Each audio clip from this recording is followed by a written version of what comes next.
Mga karos, good morning po. Yan, good morning. Kamusta po tayong lahat? Ito, welcome back po muli dito sa aming channel. Bali, September 26 tayo ngayon. Araw po ng Biyernes. Ayan, bali sa last part ng video natin, nasabi natin kahapon baka wala tayong pasok ngayon. So, ayun nga, hindi na po tayo nagpapasok. Actually, mahalaga rin po sa mga manggagawa yung pasok araw-araw kasi syempre, dagdag sahod sa kanila yan. Pero mas nagpasya na lang po tayo para sa kalusugan nila, kalitasan na rin po.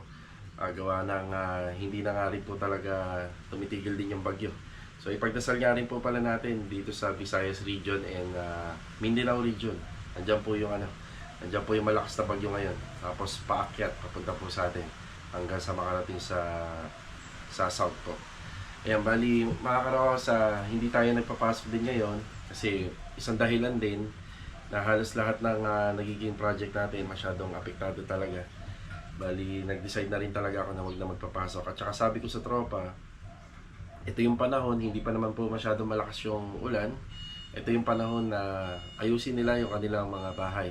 Kasi may mga kasabihan nga po pala sa mga workers or mga manggagawa sa construction, napapaganda nila yung bahay ng mga kliyente pero yung mismo sariling bahay nila medyo marami rin problema.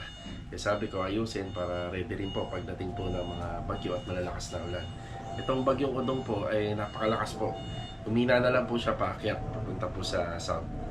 Mga karos, may project update nga po pala tayo ngayon. So tayo lang kasi si Sir Ricky Dilosa, pupunta po siya sa Phase 5 project para ikabit po yung mga Korean blinds na napili ni client. Ngayon, ipakita natin kung ano yung magiging outcome once na may kabit na po niya at natapos niya po ikabit lahat. Kaya samahan niyo po muli kami sa maikling video natin ngayong araw po ng Biyernes. Enjoy watching po. Let's go. Tara. Bale, ito mga karos, nandito na tayo sa project natin sa Phase 5. Ayan, mag-aalas 5 na po ng hapon. Kanina nandito si Sir Ricky Dilosa, hindi na po natin siya inabutan. So marami po kaming ginawa kaninang umaga na makakatulong po sa manpower din natin. Kanina sinamahan po natin si Bilog kasama si Adonis at saka si Master Jojo. So kinuhaan po natin siya ng motor. Yung motor na yon ay magiging hulugan na lang po nila sa amin. Kumbaga kinuhaan natin siya pero long term para hindi po sila mahirapan magbayad. So tulong na rin po natin dun sa tao. Syempre magbe-benefits din tayo doon kasi may magagamit na sila na pang trabaho. Ayan, magandang hapon kay Sir Jason dito tsaka kay Mama Krishna sa project natin. Ayan, nakikita nyo halos malapit na ito matapos. So hindi lang namin na matapos-tapos din to kasi may konti pa tayong hinihintay. Si Luby pala, so may konti na lang siya kinakabit dun sa Riego de Dios project na tiles. Lilipat na siya rito para sa footstep and riser natin dun sa stairs. Tapos dito may konti pa tayong mga gagawin pa kagaya nitong tubo na to. So bitin yung pagkakadugtong niya tsaka dun sa downspout. Tapos ito naman halos malinis na kagaya na yung pinakako ko. Kaso nga lang hindi lang to na mahahakot pa na naghahakot ng panambak. Gawa nga sa condition din ng weather natin. Ayan, si Bagyong Odong, medyo talagang napakalaki po ng kanyang apekto sa ating mga project. Kaya hindi muna tayo nagpapasok ngayong araw. Pero pabugso-bugso ang ulan ngayon, kada oras, hihinto. Minsan naman po magiging ganito. Ayan, kaya ngayon na lang ako nakapag-vlog dito kasi kanina talagang umuulan. So umpisahan na natin. Bali ang update natin sa project natin dito, ikinabit na po yung mga Korean blinds. So makikita nyo sa lahat ng window dito, nagpalagay ng Korean blinds si client.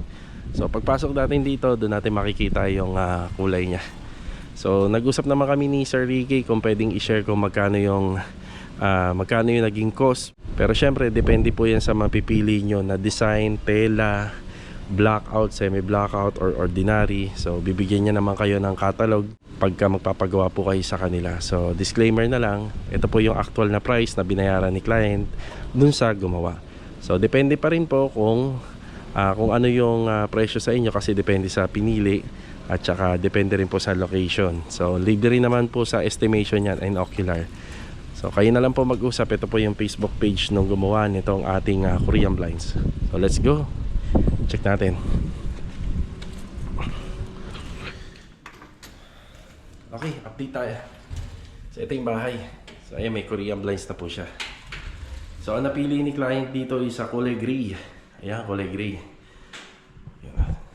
Check natin. Ayan. Ganda.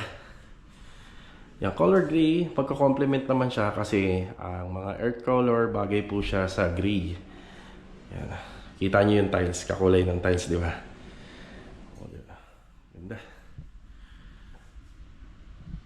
So, wala akong masyadong idea dito kung semi-blackout to or blackout. Pero ang alam ko pag blackout po kasi mas mahal yun. Di ba? Mas mahal. Tapos yun sa tela niya, maganda naman po yung tela niya. Pero hindi ito yung tela ng mga kinakabit po namin sa mga nagiging project namin. So, conforme na nga lang po talaga sa napipili. TNB. Ayan na, TNB natin. Marami na rin naging improvement dito sa TNB. Isusunod na ni Louie ito. Ito ang steps and riser. So ayan, yung Korean blinds, nakapagdagdag po siya ng design. Siyempre, kahit naman papano, yung color combination, nandun pa rin. At hindi ka na mahihirapan na pumili pa ng ibang design kasi sa Korean blinds po nakakadagdag talaga siya ng dating sa bahay. So kanya-kanya po tayong taste regarding po sa mga interior design. Isa lang ang masasabi ko kasi pag Korean blinds, pag medyo mababa talaga ang ceiling, okay tong Korean blinds. Pag mataas naman ang kisame, mas maganda rin talaga yung mga curtain. So conforme na lang po sa choices and taste nung nagpapagawa ng bahay. Dito pa lang, ganda na. Kumbaga, pag may Korean blinds ka na, hindi ka na mamumblema sa kung paano bubuhayin natin yung mga window, kung paano natin maitatago yung mga imperfection ng window, nandiyan na yan. Kaya ang ganda. So, dito sa taas, ito yung mas nabibigyan po ng design kapag naglagay ng Korean blinds dito. Kapag may hallway, yan hindi na po may hirapan yung installer. O, ang ganda kagad, di ba? So, hindi na sila gumamit ng hagdanan. So, dito pa lang, na-install na nila ng maayos. Dito sa first room, may dalawang window dito. Yan. Napakaliwalas. Napakaliwalas pa, ang ganda. Tapos kung mapapansin nyo dun sa tela, kaya mas maganda pa siya tingnan dahil meron siyang, yung fabric niya, may kakaiba rin po siyang disenyo. Hindi siya masakit sa mata. Masarap po siyang titigan hanggang dito. Ayan. Kaya kahit nasa malayo, nakaka-relax siyang tingnan. Sa kabila. Ayan. Saktong-sakto lang po siya para sa kulay ng ating kisame. Then saktong-sakto lang po siya sa kulay ng ating floor area, ng mga walls na pinintura po natin. Yan yung napili ni client.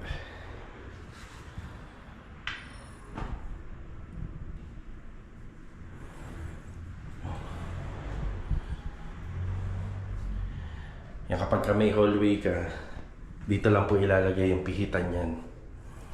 Tapos hindi ka na mahihirapang kanyari madumihan to, malikabukan, hindi ka na mahihirapang maglinis. Hindi mo na kailangang maglagay ng hagdanan. Kasi pagka ganito, wala kang hallway, ito hinahabaan nila to.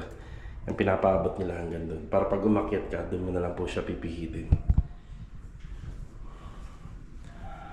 Maraming salamat po kay Sir Ricky kasi kahit bagyo po ngayon, napagbigyan po nila tayo. Si client, napagbigyan niya rin po tayo. So malaking tulong po to sa project natin kasi kahit naman po paano, malapit na po tayo sa katotohanan.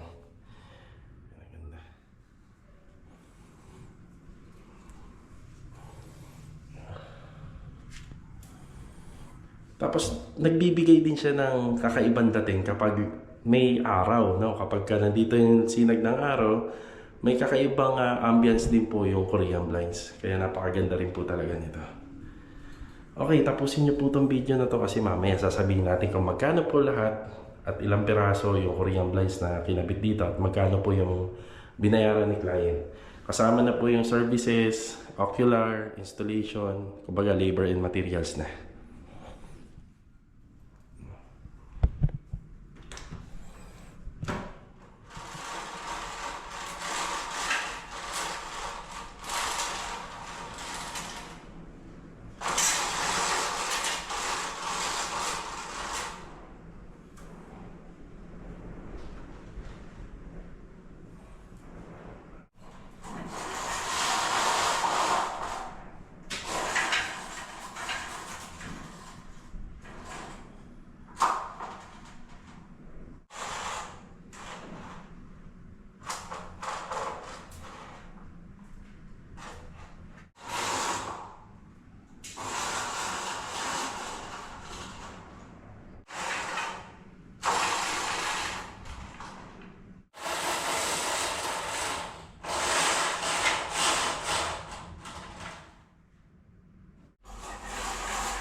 Bali yung bahay na marami pang kulang ay napunuan ng Korean blinds, di ba? Napakalaking ambag niya. Nagbibigay siya ng kakaiba pong dating kapag ka naikabit po ito. So pumili na lang po ng nababagay na kulay. Mabibigyan naman po kayo ng free consultation naman po kay Sir Ricky. Sila na po yung nakakaalam kung ano mas bagay. Pero syempre si client pa rin po ang masusunod kung ano po yung prepared nilang color. So napakarami po nitong combination. So meron din pong gray, white, black, at hindi lang po yung puro plain na gray ang available po sa kanila. Iulitin ko lang po sa mga gusto pong mag-inquire, magpa-ocular at magpa-estimate kay Sir Ricky De Losa. Ito po yung kanyang Facebook page. Paki-contact na lang po. Then take note po, wala po tayong ano po rito, wala po tayong kickback dito. So ibig sabihin, pagka nire-recommend namin po si Sir Ricky De Losa, ay meron po kaming porsyento sa kanya. So wala po, direct po kayo sa kanila, kayo na po yung mag-uusap. Yan, so bali ang mga bintana po rito, 3 rito sa may bandang sa first floor. Pang-4 naman po rito sa may bandang hallway. Tapos pang-6 naman po, dito po banda sa may first room. Tapos pang-9 naman po, banda rito sa may master's bedroom. Total of 9 windows. Lahat-lahat naman po yon, labor and materials. Sa lahat po ng mga naging project namin, sa nakikita ko, ito na yung pinakamurang Korean blind. So 9 pieces ang ibinayad po kay Sir Ricky dito. Yan. Siyempre, kung mas pipili pa kayo ng mas magandang quality pa ng Korean blinds, ng tela, ng fabric, malamang mas mataas pa. Ay mga karos, maraming salamat po muli sa pagsama ngayong araw po na. So sana maging maayos na po yung kalagayan ng ating panahon. So sa mga naapektuhan po ni Bagyong Odong, lalong-lalo na nga po pala doon sa Visayas and Mindanao, ipagdasal po natin sila. So ito mga karos, siyam na windows. So labor and materials nila is pero ulitin ko, disclaimer, direct po kayong mag-inquire sa kanila at huwag niyo pong ikumpara yung bahay nyo dito sa bahay na piniresenta ko dito sa video. So mas maganda pa rin kung halimbawa gusto nyo malaman nyo ang presyo, mas maganda pa rin po na mag-direct kayo mag-inquire sa kanya at magpa-ocular po. And sana meron po tayong natutunan ngayong araw po ng Bebes at meron ako na-share na idea regarding po dito sa project natin sa Phase 5. Sana makatulong po ang video na to para sa inyong mga bahay, sa mga plano po na gusto magpagawa. Eh mga karos, sa mga hindi pa po pala nakasubscribe, please paki-subscribe para madagdagan po tayo dito sa ating YouTube channel. So kita-kita na lang po ulit for the next video mga karos. God bless po sa ating lahat. Ito paalam po muna. Yan, konti pa. Yan, ayusin pa dito. Sa labas. Mga gagawin pa rito. Ayan. Bagyong Odong.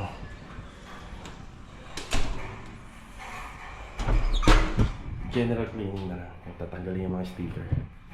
Ayusin pa to. So hintayin natin to kasi doon mabubuo yung pinaka-disenyo ng bahay kapag natapos to. Tapos halos dito naman, halos kompleto na.